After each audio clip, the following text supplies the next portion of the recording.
Welcome to The Explainer. Today we're taking a completely fresh look at a topic that honestly dominates our feeds, our daily routines, and, let's face it, our minds. We're talking about self-improvement. But we're looking at it through a really deeply moving modern fable by Cole Hastings called The Tragedy of Self-Improvement. Today is all about defining personal success. We're going to unpack a brilliant narrative that challenges literally everything we think we know about grinding, optimizing, and achieving, and hopefully replace it with a paradigm that actually brings us some real joy.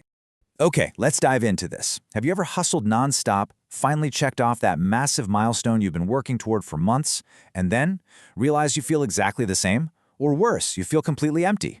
Because that's the core question this source material tackles. We are all so heavily influenced by hustle culture, but what happens when the finish line doesn't actually deliver that magical fulfillment we were all promised?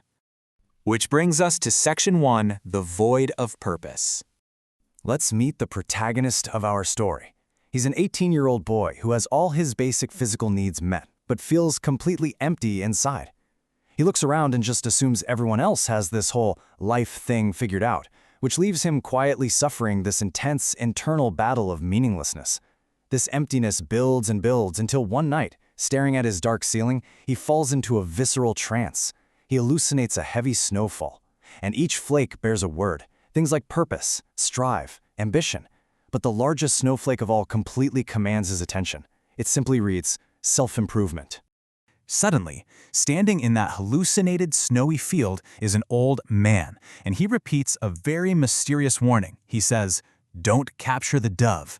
These words strike the boy like a literal lightning bolt. It jolts him awake. He has absolutely no idea what it means, but it sets him on this intense journey to figure it out, initiating his deep dive right into the world of optimization. That leads us right into Section 2, the self-improvement trap. Desperate to cure this lack of meaning, the boy turns to the exact place we all go when we need quick answers, the internet. He looks up the actual definition of self-improvement, which is the improvement of one's knowledge, status, or character by one's own efforts. Now, what's really interesting about this is how incredibly vague that definition actually is. I mean, improvement according to who? Because it's so ambiguous, he doesn't trust himself to figure it out, so instead, he turns to online gurus for rigid, concrete rules. He takes all their advice and boils it down to what he calls the 5 pillars. Lifting weights to gain 5 pounds of muscle, daily meditation, reading 10 pages a day, a strict diet of 80% whole foods, and getting 7 to 9 hours of sleep a night. He treats this as his absolute ultimate checklist, genuinely believing that perfectly executing these 5 things is going to make that internal emptiness just magically disappear. He essentially adopts an RPG mindset. He's treating his own life exactly like a role-playing video game. He gathers resources, levels up his abilities, and just repeats it blindly. He's literally grinding for real-life experience points. But here's the critical flaw in all of this. He never once stops to ask why he's doing any of it. He just keeps grinding to check off the boxes. And that brings us to Section 3, the illusion of milestones. So, months pass. The boy's aura totally changes, earning him a ton of respect from his peers, which, of course, hooks him even further. Then, during a random trip to the grocery store, he encounters a mysterious older man in a leather jacket who can seemingly sense this intense self-improvement aura. The man stops him and asks a really piercing question. Have you ever stopped to question the validity of your sources, or do you just blindly do what they tell you to? It's a question I really want to pose to you right now. Why are we chasing the status markers we chase? The boy eventually admits he's just blindly following the gurus because they have the success he so desperately wants. To teach him a lesson, the older man takes him out to an empty field and gives him this strange metal time capsule. He tells the boy to visualize his absolute ultimate dream life, and the capsule will magically fill with objects representing that dream. When the boy opens his eyes, the capsule holds a bow and arrow, a $100 bill, a self-help book, and a dove with its wings tied together.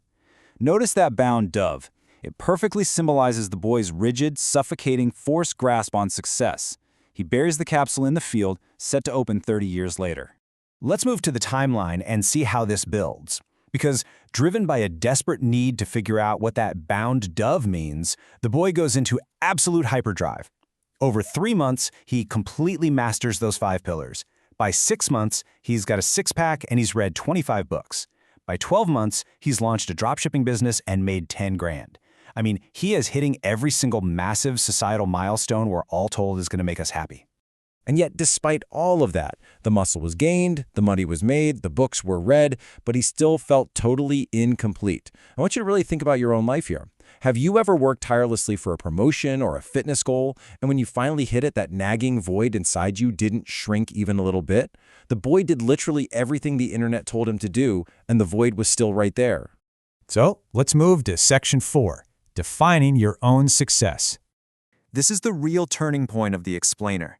The boy finally realizes he's been treating internet gurus like infallible gods, completely ignoring his own unique human spirit in the process. Following other people's ideals just brings rigid routines, forced dropshipping, and an endless chase for status. It was making him feel like a human doormat. So he shifts towards subjective living. He starts questioning every piece of advice, asking, does this actually bring me joy? He stops doing things just because a guru said it's the optimal way to live. Just look at how his habits transform when he does this. He ditches the rigid self-help manuals and gets lost in philosophy and fiction books purely for the joy of reading. He swaps those forced, miserable gym sessions for rock climbing, hiking, and skiing. He shuts down the drop-shipping business he didn't even care about in the first place, and he becomes his own role model. He's redefining the journey, filtering his habits through his own joy rather than internet mandates. He stops treating life as a deficit to be fixed and just starts experiencing its marvelous complexity. Which brings us to Section 5, Letting the Dove Fly. 30 years pass. The boy is now a 48-year-old man. He's lived 3 decades operating under his own subjective definition of success.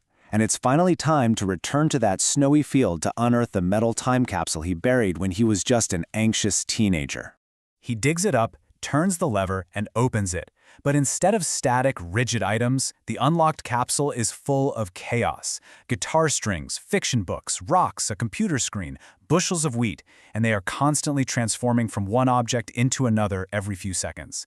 These fluid, changing objects brilliantly represent a life lived organically, adapting over time without a single rigid, obsessive end goal. His old mentor is there waiting for him. The 48-year-old man looks at him and delivers this really profound realization. He says, "Capturing the dove restrained me from the fluidity of the human condition." So the crucial point is, he realizes that trying to tightly capture his dreams based on other people's expectations of a quote-unquote good life was exactly what kept him so hollow all those years ago. And this brilliantly illustrates the central metaphor of this entire explainer. Capturing the dove, tying its wings together, that's what happens when we chase external ideals and wait for a magical finish line to give us meaning. Letting the dove fly means abandoning the fear of not reaching an arbitrary goal, and instead improving simply because it makes the journey of life way more enjoyable. Which leads us to the ultimate takeaway about defining personal success. He realizes, I stopped improving because I thought I was missing something. I improved because it made life more enjoyable.